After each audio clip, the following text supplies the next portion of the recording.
विश्वनाथ बालाजी शेटकार. मी 5वी वर्गात शिकत आहे. माझ्या शाळेचे नाव Renaissance International CBSE School Latur आहे. मी आज एक पुस्तक वाचून युगनायक म्हणून एक पुस्तक आहे हे वाचून दाखवणार आहे. याच्यातली एक गोष्ट ईश्वरपूर्तीतले नित्यसिद्ध.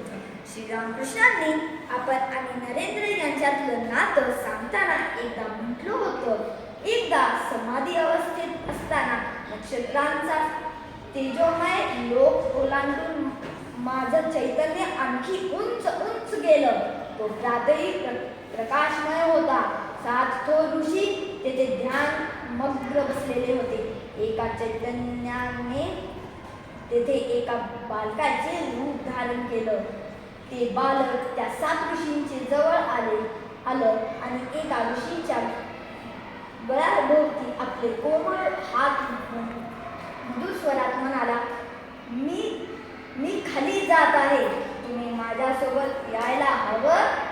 त्या स्पर्शाने आणि स्वराने तो थोर ऋषी समाधीतून जागी झाला आणि केवळ दृष्टीनेच आपली संमती त्याने व्यक्त केली आणि पुन्हा तो समाधीमग्न झाला. त्यानंतर दिव्य तेजाची एक शलाका भूमीवर अवतरित झाली. ते तेजोमय बालक म्हणजे स्वतः श्रीरामकृष्ण होते आणि तो थोर ऋषी म्हणजे नरेंद्र होता.